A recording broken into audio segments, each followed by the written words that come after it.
Jumpa lagi dengan saya Fauzan Laya. Kali ini saya berbicara masalah tindak pidana korupsi. Ya. Jadi tindak pidana korupsi itu diatur pada Undang-Undang Nomor 31 Tahun 199 yang telah diubah dengan Undang-Undang Nomor 20 Tahun 2001. Nah, jadi saya memakai buku ini, Tindak Pidana Korupsi dan Suap. Selanjutnya pada buku yang ini tentang sifat melawan hukum dan tindak pidana korupsi. Nah, jadi saya mau menjelaskan tentang tindak pidana korupsi sebagaimana pada Undang-Undang Nomor 31 Tahun 199. Yaitu sebelum kita membahas demi pasal demi pasal, yakni kita berbicara masalah pengertian korupsi menurut buku Sifat Melawan Hukum dan dalam tindak pidana korupsi yang ada pada halaman 1. Ya. Jadi saya baca.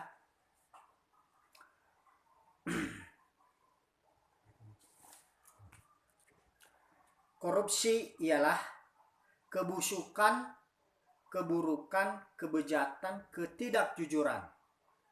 Dapat disuap, tidak bermoral, penyimpangan dari kesucian. Sedangkan secara sosiologis, korupsi merupakan tindakan desosialisasi, yaitu tindakan yang tidak mempedulikan hubungan-hubungan dalam sistem sosial. Nah, jadi itu definisi daripada korupsi dan ancaman-ancaman hukuman pada oknum koruptor terletak pada beberapa pasal dan saya hanya membaca beberapa pasal, tidak semua. Ini biasanya yang terjadi di tengah-tengah masyarakat. Nah, ini tindak pidana korupsi pada pasal 2. Ini saya baca. Setiap orang yang secara melawan hukum, nah ini perbuatan melawan hukum ya, melakukan perbuatan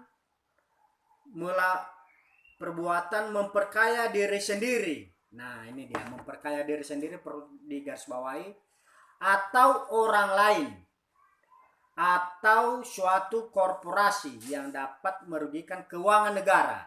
Nah, jadi kita garis bawahi memperkaya diri sendiri, atau orang lain, atau korporasi. Nah, korporasi ini adalah kumpulan-kumpulan badan hukum baik swasta maupun pemerintah ya.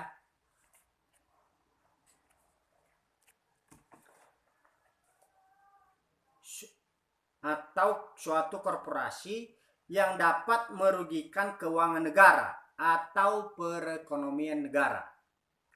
Dipidana penjara dengan penjara seumur hidup atau pidana paling singkat 4 tahun dan paling lama 20 tahun dan denda paling sedikit 200 juta rupiah dan paling banyak 1 miliar rupiah.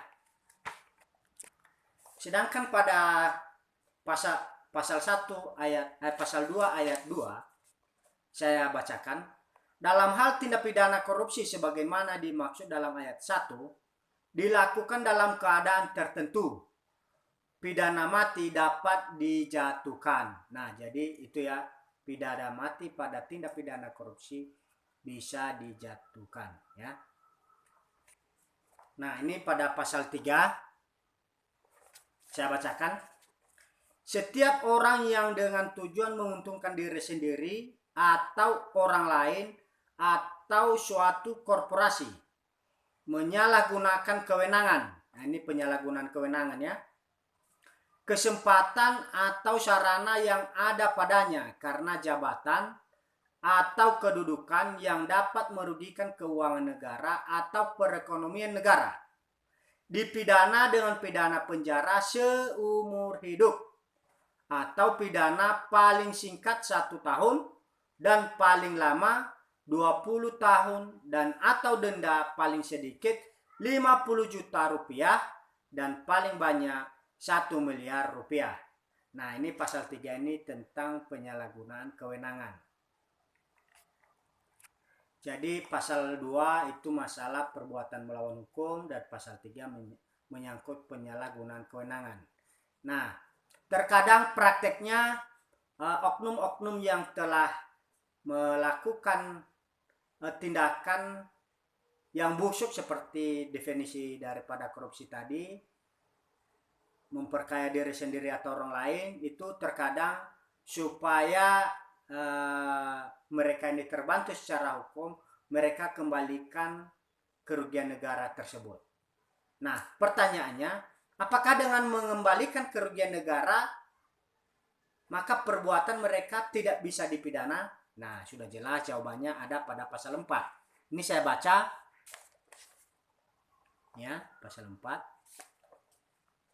Pengembalian kerugian keuangan negara atau perekonomian negara tidak menghapuskan dipidananya pelaku tindak pidana sebagaimana dimaksud pada pasal 2 dan pasal 3. Nah, jadi gitu ya.